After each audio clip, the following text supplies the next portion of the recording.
কথা চ্যানেলে সকল শ্রোতাবৃন্দতে জানাই স্বাগত। শতরূপে সারদা স্বামী গম্ভীরানন্দ সর্বাধ্যক্ষ শ্রীরামকৃষ্ণ মঠ ও রামকৃষ্ণ মিশন, বেলুড় মঠ, হাওড়া। শ্রী শ্রী মা মনীষীবৃন্দের দৃষ্টিতে তৃতীয় পর্যায়।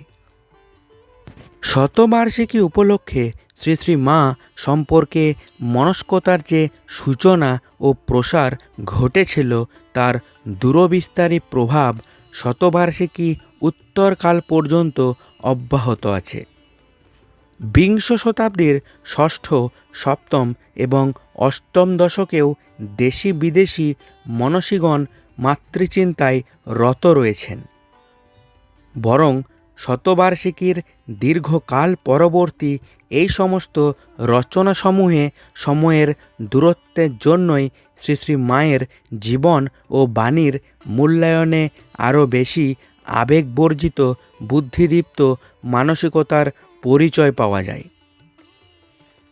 একটা জিনিস এই সময়কার লেখাগুলির এক প্রধান বৈশিষ্ট্য, শ্রী শ্রী মায়ের ব্যক্তিত্বের এমন একটি দিকের প্রতি এখন দেশি বিদেশি লেখকদের দৃষ্টি নিবদ্ধ রয়েছে যাকে আধুনিক যুগযন্ত্রণাবিধ মানুষের আশ্রয়কেন্দ্র হিসেবে চিহ্নিত করা চলে। এ আর কিছুই নয়, তার সীমাহীন করুণা এবং ভালোবাসার সম্পদে ঋগ্ধ সুবিশাল জননী হৃদয়। একজন বিদেশিনী সারা এন ডেভিডের মতে আধুনিক মানুষ, বিশেষত পাশ্চাত্য দেশবাসী মানুষ বাহ্য সম্পদ সমস্ত আহরণ করেও এমন একটি সমন্বয়ী শক্তির অভাব বোধ করছে যাকে ছাড়া তার জীবন অসুখী এবং অপূর্ণ। এই সংশ্লেষণী শক্তির সন্ধান শ্রী শ্রী মায়ের মাতৃহৃদয়ের অহেতুকী ভালোবাসার মধ্যে খুঁজে পেয়ে পশ্চিমের মানুষ তৃপ্তি লাভ করার আশ্বাস পেয়েছে। 1969 খ্রিস্টাব্দে what inspire me most in holy mother's life শিরোনাম দিয়ে একটি ধারাবাহিক সমীক্ষায় অনেক লেখক লেখিকার লেখাতেই অনুরূপ অভিমত পাওয়া যায়। উদাহরণস্বরূপ নানা নীলউন্ড, জানুয়ারি 1969, পৃষ্ঠা 16, reverend Andrew B Lemke, Mallika Claire Gupta প্রমুখ লেখক লেখিকার নাম করা যায়।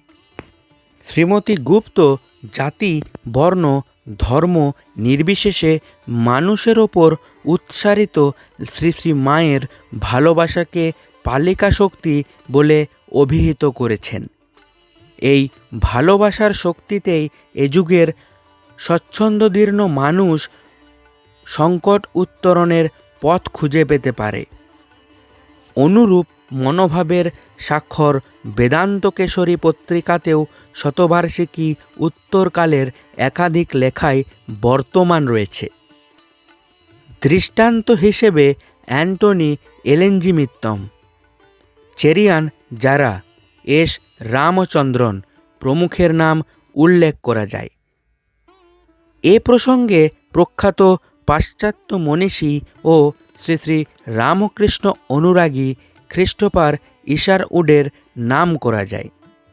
তিনি শ্রী শ্রী রামকৃষ্ণ এবং তার শিষ্যবৃন্দ শীর্ষক জীবনী গ্রন্থে প্রসঙ্গক্রমে শ্রী শ্রী মায়ের সম্পর্কে যে সমস্ত মন্তব্য করেছেন সেগুলি বিশেষ প্রণিধানযোগ্য।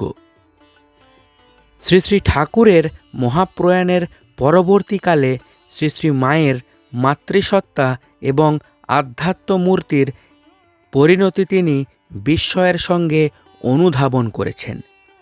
তার মন্তব্যের একটু অনুবাদ করে দিলে বিষয়টি পরিষ্কার হবে। তার মতে, যে লাজুক তরুণ বয়স্কা শ্রীরামকৃষ্ণ পত্নী এমনকি ভক্তদের কাছ থেকে নিজেকে আড়াল করে রাখতেন, তিনি এখন সকল কৃপাপ্রার্থীর কাছে সহজলভ্যা হয়ে উঠলেন। অথচ তার আচরণে কোনো কর্তৃত্বের মনোভাব ছিল না। নিজের অভিমতকে অন্যের ওপর চাপিয়ে দেওয়ার চেষ্টা ছিল না। শ্রী শ্রী মায়ের ভক্তরা তার সহজ সারল্যে অভিভূত হয়ে যেতেন।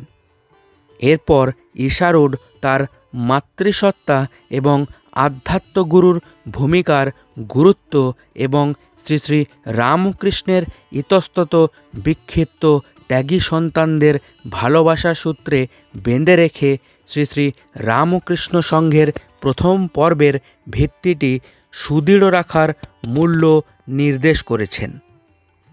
ঈশ্বর কথা চ্যানেলের পাঠ আপনাদের ভালো লাগলে লাইক, শেয়ার ও সাবস্ক্রাইব করবেন। ধন্যবাদ।